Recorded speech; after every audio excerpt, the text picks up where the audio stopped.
Como o Remo está sendo impactado, né? Pelo Marcelo Rangel e também pela defesa que melhorou, porque a bola tá chegando menos no Marcelo Rangel. Um detalhe que a gente sempre falava aqui da quantidade de defesas que ele fazia, que ele era o goleiro que mais fazia defesas na Série B do Campeonato Brasileiro, e essa questão tá mudando, né? Ao longo dos últimos meses, principalmente com o Remo brigando aí pelo acesso. Clube do Remo, porque o Leão viajou ontem para Cuiabá com 3 goleiros. E a lista de relacionados saiu e causou, inclusive, surpresa, principalmente na defesa. Marcelo Rangel melhorou com o Guto Ferreira ou piorou? A gente falava aqui há uns meses atrás, né, que o Rangel era o goleiro que mais tinha defesas no Campeonato Brasileiro da Série B. Será que continua assim? Vamos falar também do Cuiabá, que faz promoção para tentar lotar a sua arena contra o Clube do Remo. Hora do Clube do Remo, filho da glória e do triunfo, agora na programação.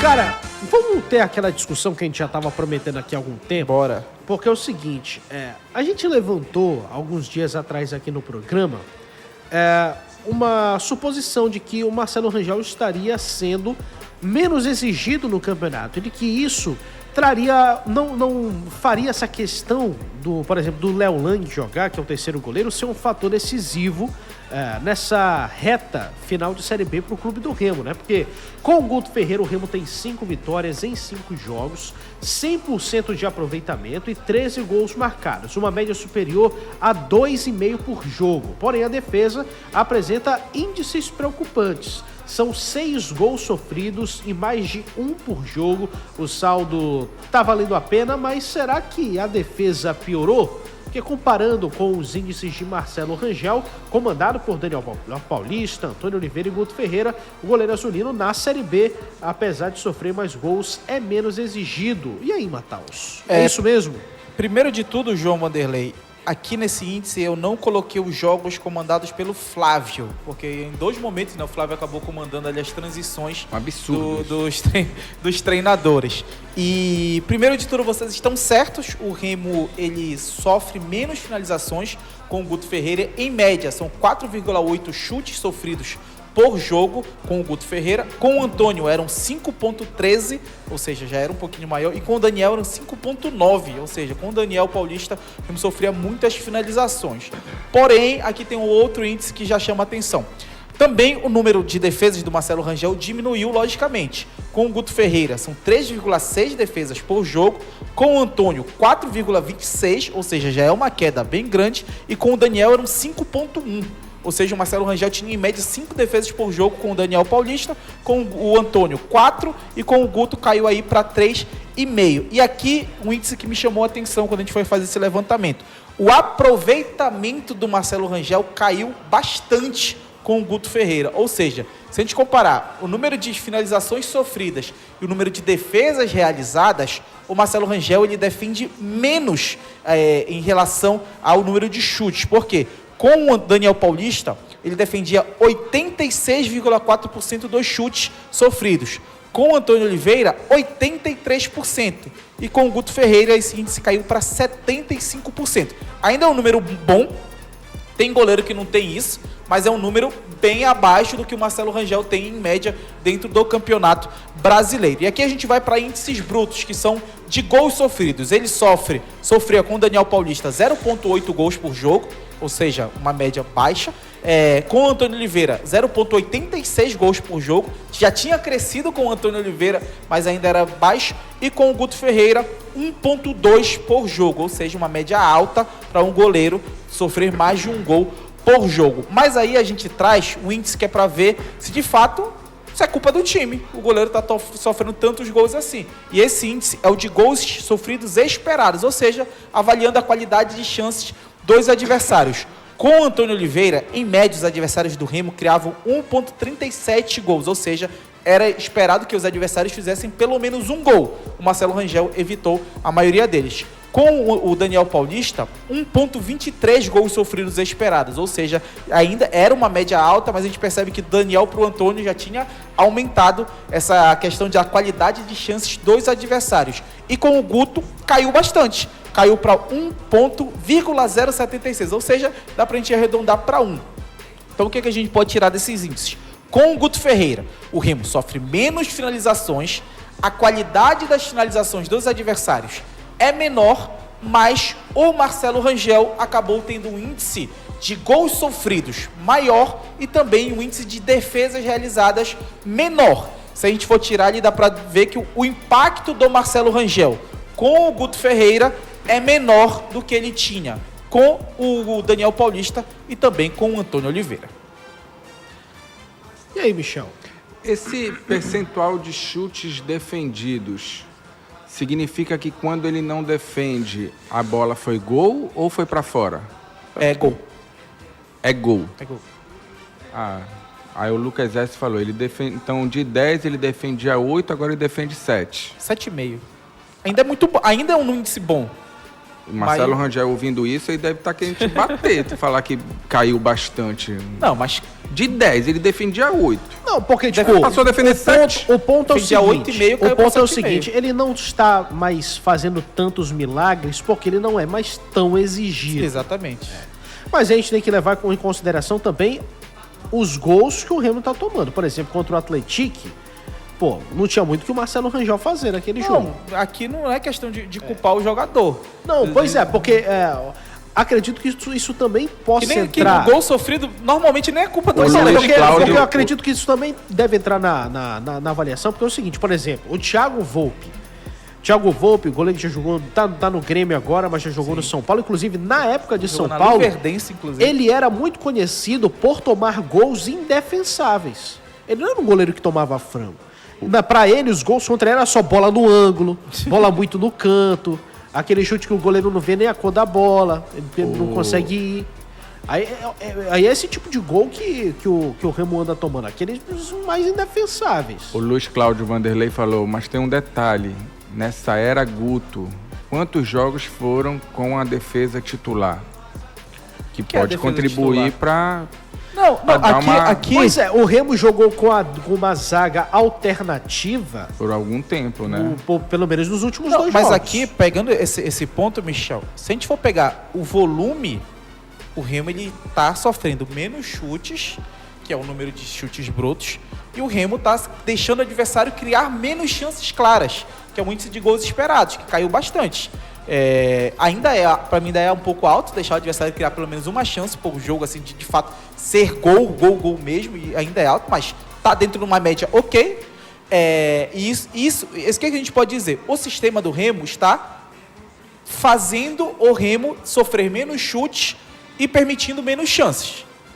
Só que aí entra a questão, não é que o Remo tomar mais gols é culpa que o Marcelo Rangel piorou, que o Marcelo Rangel teve ali culpa. Não, é que é fato que com o Guto Ferreira, o Marcelo Rangel está tendo menos impacto do que ele teve com o Antônio e com o Daniel. Esse ainda é um impacto muito bom. Que é a sensação que a gente tinha, né? Que é aquilo que eu falei, vocês estão certos. Que ele não estava sendo tão exigido assim, né? Se num jogo ele fazia 4, 5 milagres, agora ele faz 2. Mas isso tem a ver com o estilo de jogo também? Cara, eu não sei, porque se a gente for pegar o sistema do Remo, talvez o fato do Remo... Porque com Daniel Paulista era um time basicamente de contra-ataque. Consistia em atrair o adversário. Se defender direito, que eu apontava aqui. Consistia em atrair o adversário para abrir espaço na velocidade do contra-golpe. O Antônio Oliveira não mudou tanto assim. Com o Guto ele já tenta ter um pouquinho mais a bola. Não exatamente, até tem às vezes, mas não exatamente. A média do Guto é cerca de 46% de posse de bola, ainda é uma média baixa. Mas pro Remo nessa temporada, já muda bastante. O Remo tem essa média, o Antônio chegava a ter jogos de mais de 50%, então essa média, se a gente for pegar com a média do Remo, a média do Guto de posse de bola, ainda é baixa. Mas a minha impressão do que eu consegui analisar é que o Remo hoje, ele é muito mais intenso, ele é muito mais combativo, os caras estão e falando isso deixa o adversário mais incomodado no jogo e não deixa o adversário tranquilo. Tanto que quando a gente vê quais foram os piores momentos do Remo, quando ele abaixou muito e deixou o adversário crescer no jogo.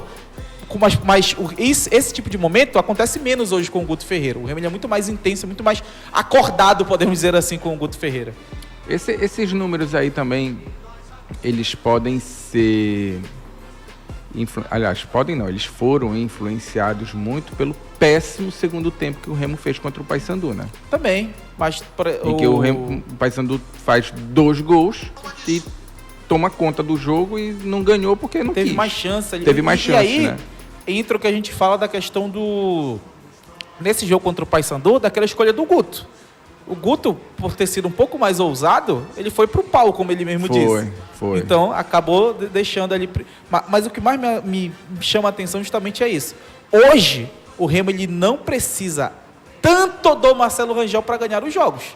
Sim. Do que ele precisava lá atrás. Porque o Remo ele ganhava 1-0, 2-1. Hoje, a média de gols sofridas é alta. Não é culpa do Marcelo Rangel.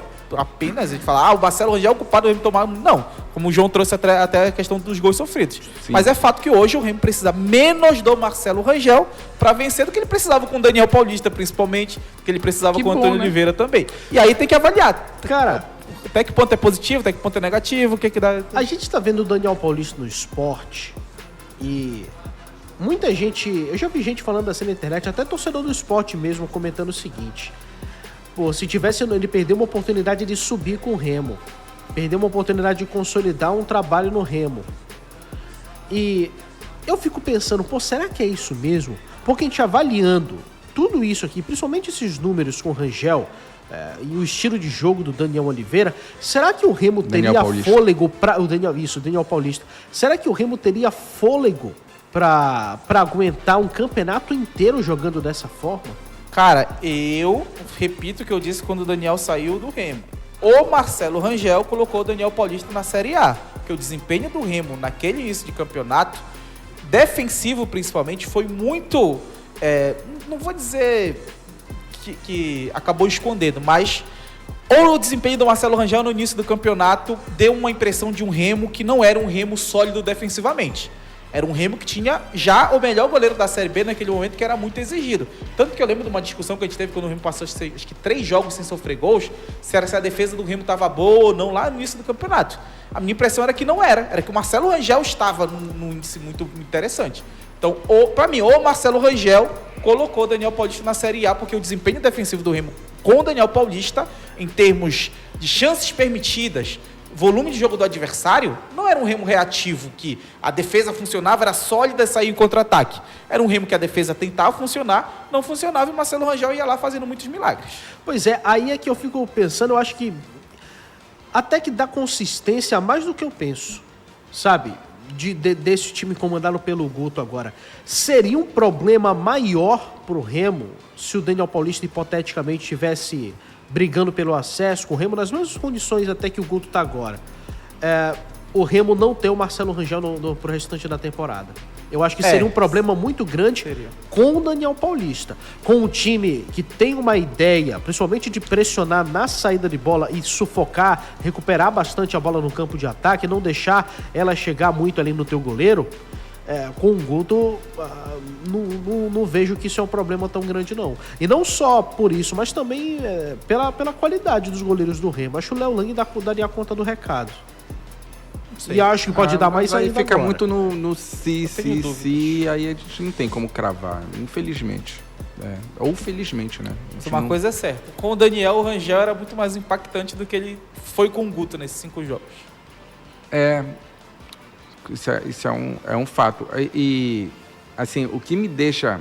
A tua frase me pegou um pouco, de botar o Daniel na Série A, que ela é muito pesada, né? Aí você tira muito o mérito do profissional de armar o time e tal, não sei o quê, mas eu acho que o que tu tá querendo dizer não sei se é isso, mas vamos ver. O time do Guto... Eu não vou nem falar do time do Antônio, que não adianta. O time do Guto, né? Foram os 2 times, porque não adianta, porque foram os 2 times que deram certo, né? O Daniel e o Guto, né? O do Antônio não deu certo. O problema é que o Antônio foi quem mais comandou. Mas não deu certo. Pois é, ali o Davidson... Aí, deixa eu só terminar. O time do Guto, como ele faz pressão alta e sai mais pro jogo, ele era para ser um pouco mais vulnerável na defesa. Termos de volume, em termos de volume, né? E era para o Marcelo, teoricamente, ser mais exigido do que o time do Daniel, que jogava de forma reativa e era para ter uma proteção maior. E o Remo não tinha aquela proteção. Acho que é por isso que tu diz que o Marcelo... Porque quando a gente avalia o trabalho do Daniel, o Remo era muito sólido defensivamente. Tu vê só os números brutos. O Remo é muito sólido defensivamente. Não era sólido defensivamente. Tanto que quantas vezes o Marcelo Rangel foi melhor em campo com o Daniel? Várias vezes. E quantas vezes ele foi com o Guto? Uma, talvez? Contra o Operário ali? Sabe? Então... Você tem dificuldade para lembrar, né? Tá vendo? Então, esse é o ponto. O Rangel acabou, para mim, tirando um pouco aliás, aumentando muito a avaliação que a gente tinha sobre o trabalho do Daniel Paulista defensivamente falando. O Remo Curitiba, por exemplo, aqui. O Davidson ali no chat fala o seguinte: não dá pra comparar, mudou vários jogadores. Não, e aí é um ponto. Talvez o Daniel não tivesse as peças que o Guto tinha. Mas isso pra mim não... ele não tinha, né? Não, de meio de campo? Não tinha. Esse time aí é muito melhor do que o que ele tinha no início. Não, eu digo defensiva, pra sustentar defensivamente. Não sei, cara. Defensivamente. Porque a defesa começa no ataque também. Na verdade, a defesa ele tinha, né? Mas aí a parte da frente não tem nem comparação.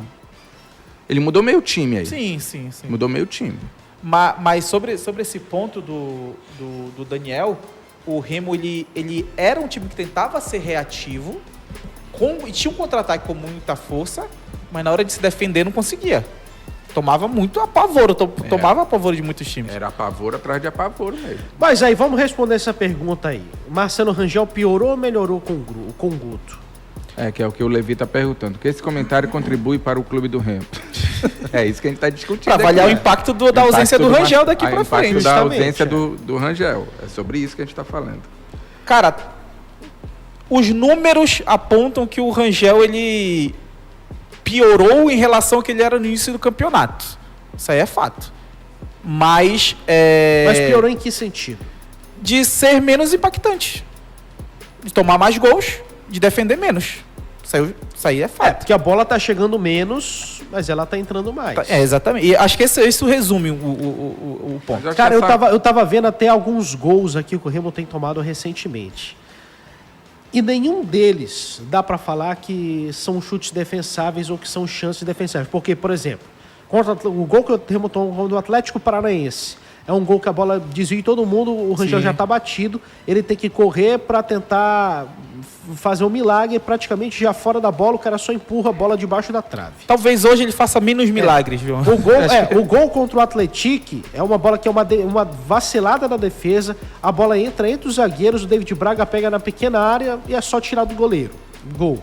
O gol do Paysandu, o gol do Garcês, é um gol que um cruzamento na área, Garcês testa com muita felicidade, a bola vai no canto. Se a gente for pegar os gols do Remo na Série B como um todo, não tem nenhum que a gente fale assim, o Marcelo frangou. Pois sabe? Também tem isso. Cara, se você pegar tirar da estatística o jogo do Paysandu ou cortar ela pela metade, que seria o ideal, né? O Paysandu criou, 5 chances. Não, põe só 2, 3, que seria o ideal. Porque o Paysandu foi muito superior no segundo tempo em termos de volume de jogo e de chances criadas. Coisa que o Remo não permitiu em outros jogos com os outros adversários com o Guto. Se você desse desconto nesse percentual, aí você vai chegar à conclusão que o Remo melhorou defensivamente e que a média de gols está praticamente igual com, eu vou trazer com amanhã, a questão de chutes defendidos também. Inclusive, para a gente comparar com o primeiro Repar, que são jogos diferentes, a gente trazer essa diferença, tanto sem o Repar quanto comparar um clássico com outro, para a gente ver justamente dentro desses clássicos, que foram 2 jogos bem apertados, podemos dizer assim, né? Lá, primeiro teve menos gols, foi só um do Paysandu, mas em volume eu fui até buscar mais gol. Deixa ele terminar de falar, menino. Ele tá empolgado. Tem um gol contra o CRB que a bola vai no ângulo também, cara. É um negócio impressionante. Fala, Matheus, fala. Eu já terminei, o Michel que tá... Então não, era ele que tava falando. Pelo amor de Deus, hein? O pessoal já tá me chamando de Faustão ali no chat do YouTube. E eu repito que eu digo desde anteontem que E o Marcelo Rangel é o melhor jogador da Série B. É o melhor jogador da Série B. Disparado. Mas eu concluo que se você der o desconto do Repar, os números vão ficar bem parecidos. Vou trazer amanhã pra gente. Então vão ficar bem parecidos e a gente vai concluir que o Remo melhorou. Eu não acho que, não dá pra dizer, eu acho que o Rangel piorou com o Guto. Eu não consigo dizer isso. Não, é porque a gente está fazendo toda essa confusão aí porque tem esses números do segundo tempo do Paysandu. Certeza absoluta. Mudando de assunto, senhores, Cuiabá está dando ingressos. Não, está vendendo. Não, dando, pô. Você tem R$5 aí? R$5, com todo respeito. Michel não ia pro jogo. Com todo respeito. Papel não tenho, no Pix eu tenho. Com todo respeito então. a torcida do Cuiabá, a torcida do Dourado. Mas, pô, R$5 é menos que a taxa que o torcedor do Remo paga pra comprar o ingresso na internet, pô. É verdade. Isso é péssimo pro torcedor do Remo. O Alexandre Remis está perguntando, vocês já analisaram a deficiência do Paysandu, 32 jogos? Eu nem preciso. Tu olhar pra tabela, tu já vê. O assunto é clube do Remo. O que vocês querem falar do Remo? Não fala aqui, porque ele é remista. Ele tava pé da vida. Quando você reclama, tá falando não sei o que. Só tá achando defeito do Remo. Olha só, porque o Remo é o time bom, né? O Remo precisa procurar. A tabela já mostra que deu tudo errado. Ingressos para Cuiabá e Remo no valor de R$5, destinados ao setor leste inferior e oeste inferior. São atrás dos gols, né? Exclusivos para a torcida do mandante. Já visitantes terão acesso ao setor norte superior com bilhetes a R$20 a inteira e R$10 a meia. Então, ingresso barato para todo mundo aí acompanhar esse Cuiabá e Clube do Remo. E eu não duvido de a torcida do Remo lotar o setor visitante e ter mais público do que toda a torcida do Cuiabá. O Manuel tá falando, como faz futebol com esse ingresso? Faz com empresariado, né? Com muito investimento, né? O seu Dré... Com a soja. É verdade, o dinheiro do Cuiabá é dinheiro privado, né? Então, é assim. Aí uma empresa do agro que sustenta o Cuiabá, tanto que o presidente do Cuiabá é um dos donos dessas empresas. O Daniel falou, Michel, lê meu comentário, pô, mas é que passa tão rápido, às vezes não dá pra ler, Jujuba, só consegui ler esse aí. Mas, enfim, é isso, cara, não tem público, infelizmente, o presidente lá já reclamou, se eu não me engano foi o presidente que reclamou, e o Remo vai jogar num campo praticamente neutro, né? Mesmo que vá torcida, mas é uma torcida que ainda não emplacou com o clube. Isso não quer dizer nem que o Remo vai ganhar, nem que o Remo vai perder o jogo, porque o jogo se resolve lá dentro. É um fato. E a gente lamenta, porque uma cidade que tem estádio de Copa do Mundo, que tem estrutura para a Copa do Mundo, porque o CT do Cuiabá é brincadeira, é piada, top demais. E, infelizmente, o povo lá não gosta de ir ao estádio, de torcer pelo seu estado, pela sua cidade, enfim. E tomara que dê mais remista mesmo, pelo menos dar um apoio. O Cuiabá, ele é um clube que foi criado se eu me engano, há pouco mais de 10 anos também. Para você criar uma identidade ali, demora um pouco. E os clubes tradicionais do Mato Grosso, por exemplo, o Operário de Várzea Grande, já não aparece no cenário há muito tempo.